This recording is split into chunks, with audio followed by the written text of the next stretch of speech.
አለሜና ትሁት ከቤት ወጡ። ትሁት አለሜን ወደ ውጭ ይዤሽ ልውጣ በማለት ወደ ውጭ ዛት በወጣችበት ሰዓት እጅ ከፍንጅ ተያዙ። አለሜና ትሁቴ እንግዲህ በሰላም ሊመለሱ ውጩን ልታሳያት ማንም ሰው እንደማይፈራትና እሷ ጤነኛ እንደሆነች እንዲታይ ነበር ወደ ውጭ ዛት የወጣችው። ግን በዛው በወጡበት አልተመለሱም። አለሜ እጅግ በጣም ችግር ውስጥ ናት። ያንን ደግሞ ትሁት ስለተረዳቻት አንቺ ፍጹም ጤነኛ ነሽ እያለች እያባበለች ነበር የያዘቻት። አለሜ እምቢ ብትልም ትሁት ግን አይሆንም ብላ ወደ ውጭ አባዬ ጋር ተነጋግራ ወደ ውጭ ዛቸው ወጥታ በዛው አልተመለሱም። አቶ ገዙ እንግዲህ አለሜን የድሮ ሚስታቸውን እያሰቃዩት ይገኛሉ። ልጇ ደግሞ ናቲ ደግሞ ገንዘብ የእናቱን ገንዘብ እየጠየቀ ነው። ቢሆንም ግን የእናቱንም ገንዘብ ሆነ የእናቱንም መቃብር ሊያገኝ አልቻለም። የእናቱን መቃብር ላይ ሄዶ ናቲ የእናቱን መቃብር እንዳላገኘ ቢሮ ድረስ ሄዶ እናቴን ገለሃት ነው ወይስ ምንድን ነው? የእናቴ መቃብር የለችም አለ። አቶ ገዙም አንተ ልጅ ስነ ስርዓት አድርግ፣ ሐውልት ስላልሰራንላት ሌላ ሰው ተቀብሮበት ሊሆን ይችላል እንጂ እናትህ ሞታለች፣ ስንቴኑ ደጋግሜ የምነግርህ አለ።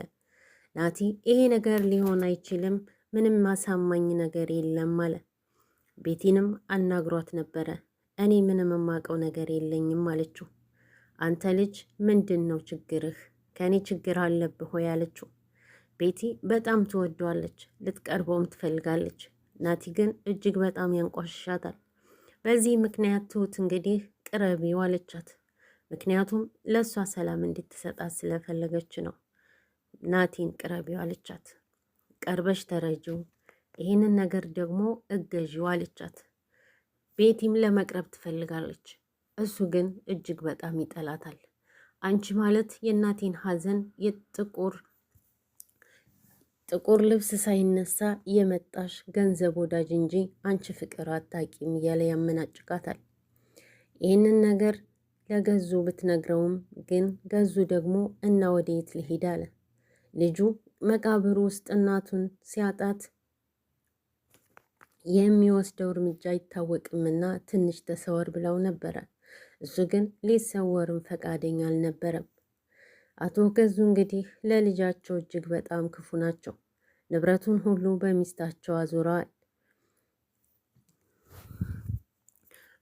የድሮ ሚስታቸውንም እጅግ ያሰቃዩታል። ድምፅ አሰማሽ ብለው ገብተው ደብድበዋታል። እሷ ግን ትሁትንም ወደ ክላስ አትግቢብኝ ብላ ከልክላት ነበረ። ምክንያቱም አንቺ ወደዚህ ክላስ በመጣሽ ቁጥር ስቃይ እየጨመረ ነው እንጂ ምንም ያደረግሽልኝ ነገር የለሽም ብላት። ትሁት ግን አላስቻላትም። ገብታ ይቅርታ ጠይቃት አንቺ መልካምና ንጹሕ ሴት ነሽ አለቻት። እሷም አይ እኔ እማረባ ልጅ ነኝ፣ ወደ ልጄ መሄድ የምፈልገው ደግሞ እነሱ ወደ ጅብ አውጥተው ከሰጡኝ ሳይሆን ወደ ልጄ መሄድ ፈልጋለሁ፣ ወደ ክላስ አትምጪ አለቻት። ቢሆንም ግን ይቅርታ ጠይቃት ታረቁ። ናቲ ትሁትን እርጅኝ እባክሽ አላት። እሷ ደግሞ ካንተ ይብለጥ እኔ መከራ ውስጥ ነኝ አለችው። ይልቁንስ ፍለጋህን በአግባቡ ቀጥል አለችው። እየተመላለሰ ይመጣል ወደ ቤት። እንዴ በዚህ ዕድሜ የኔ ሸክም መሆን ትፈልጋለህ እንዴ? ይላሉ አቶ ገዙ። ያንተ ሸክም መሆን አልፈልግም፣ ይሄ ደግሞ የእናቴ ቤት ነው አለ። እናትህ ሞታለች፣ ለእኔም እኮ ሚስቴ ናት። ስለ እናቷ አሟሟት ቢጠይቀውና ምኗን እንደታመመች ቢጠይቀውምም መልስ የለውም።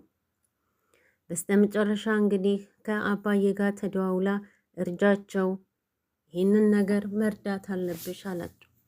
ትሁት ነገራቶች ሁሉ ከአግባብ በላይ ሲሆኑባት ለመሄድ ሻንጣዋን ይዛ ልታዋራቸው ብትሞክርምም ሊያዋሯት አልፈለጉም።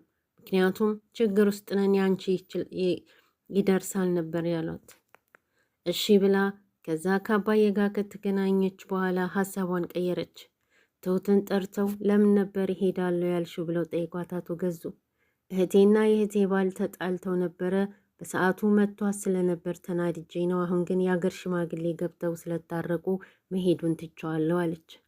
አቶ ገዙም ብድግ አድርገው ይሄ የአባትሽ ቤት አይደለም፣ ስትፈልጊ የምትወጭበት ስትፈልጊ የምትገቢበት አሉ። ትሁትም አለች እሺ በቃ ይቅርታ አለች። ቤቲ ጋር ሂዳ ወደ አጎቷ ጋር መሄድ እንደምትፈልግ ነገረቻት። ሂጂ አለቻት። ቤቲ ተጨናንቃለች።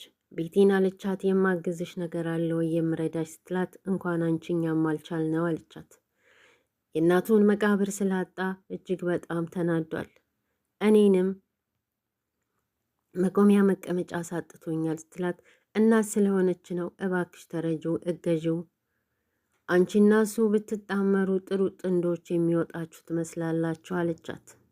እሷም ቤቲ ስለተረዳሽኝ አመሰግናለሁ አለች። አቶ ገዙ የትሁት ልሂድ ማለት ግራ ገብቷቸው ሚስጥር ይዛ መሄድ አትችልም፣ ከፈለገች ደግሞ እጨርሳታለሁ አሉ።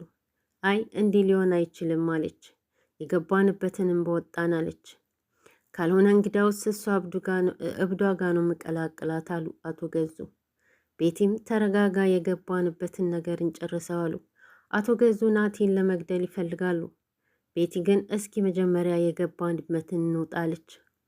በስተመጨረሻም እንግዲህ አቶ ገዙ ምሳ እንደማይመጡና እራት ቆንጆ ራት ሰርታ እንዲጠብቃቸው ለትሁት ነገሯት። እሷም እሺ ያለችና ደስ አላት።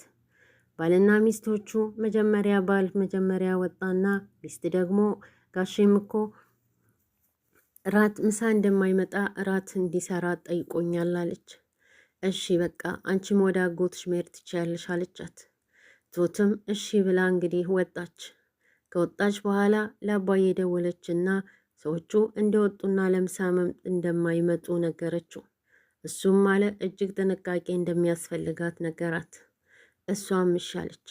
ስልኩን አውርታ ከጨረሰች በኋላ ናቲ አጠገቧን አገኘችው። እባክሽ ትሁት ምትረጂ ነገር ካለ ሲላት የያዝከውን ነገር አጥብቀህ ቀጥል አለችው። ጥያቄህን አታቁም፣ ጠይቅ፣ ብዙ ማወቅ የሚገባህ ነገሮች አሉ አለችው። እሱም እሺ ብሎ ሄደ። እቤት ከገባች በኋላ አለሜን እንግዲህ ልብስ ቀይሪና ይዤሽ ልሄድ ስትላት ልብሴን ሁሉ አውጥቶ ጥሎታል ገዙ አለች። ወርቆቼንም ለቤት ሰጥቷታል፣ ምንም ነገር የለኝም አለች። እሷም አለቻት እንደዚህ ቆንጆ ነሽ አለች። አይ እንደዚህ ከሆንኩኝማ ሰው ሊያናግረኝና ሊሸሸኝ ይችላል አለች። በጭራሽ አንቺ ጥሩ ሰው ነሽ፣ ማንም አንቺን ሊሸሽና ሊጸየፍሽ አይችልም። በይ ነጠላ ልስጥሽና ውጭ አለቻት። ነጠላውን አልብሳ ይዛት ወጣች። ሰው ምንም የተለየ ስሜት ስላልሰጠው እሷንም የሚያያት ሆነ የሚያንቋሽሻት አልነበረም። በዚህ እንግዲህ አለሜ እንዴ ሰው እኔን ብቻ ያየኝ ምሳ ለምንድን ነው እኔ ጤነኛ ነኝ እንዴ በማለት መጠየቅ ጀመረች። ትሁትም አለቻት ማን ብዬሻለሁ እኮ ምንም የተፈጠረ ነገር የለም፣ አንቺ እጅግ በጣም ጤነኛ ነሽ አለቻት። እሷም አለች እንዴ እኔ አላምንም አንቺ ጋር ስለሆንሽ ይሆናል አለቻት። ትሁትም አለች እኔ ልቀደምሽና አንቺ ከኋላ ተከተይኝ አለቻት። ትሁት ራቀቻት እየሮጠች። አለሜ ወደ ትሁት ስትመጣ ማንም የሚያትም ሆነ የሚያንቋሻት የለም።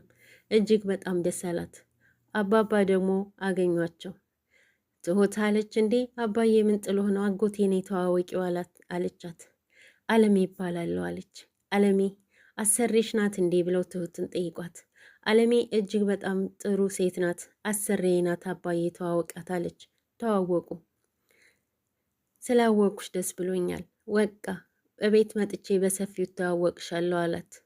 እሷም ደስ አላት። እንዴ ሰላም አለኝ እኮ አለች።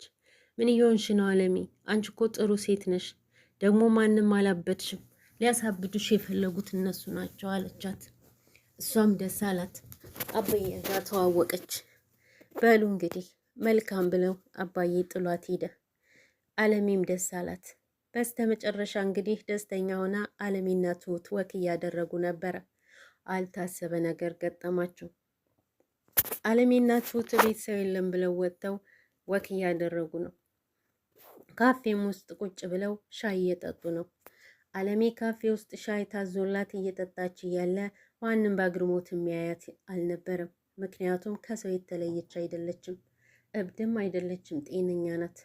ደስ ብሏታል። ትሁትም እንደዛው። ግን ቤቲና አቶ ገዙ ወደ ቤት መጥተዋል። ቤት ከገቡ በኋላ ትሁት አጎቷ ጋር ሄዳለች። ያችን መናጢ ገብቼ ሊያት እያለች ነበር። ቤት ውስጥ ትሁትንና አለሜን ሲያጡ አቶ ገዙ ምን ይሆናሉ? አቶ ገዙ እንግዲህ እቤት ከገቡ በኋላ ራሳቸውን ሳቱ።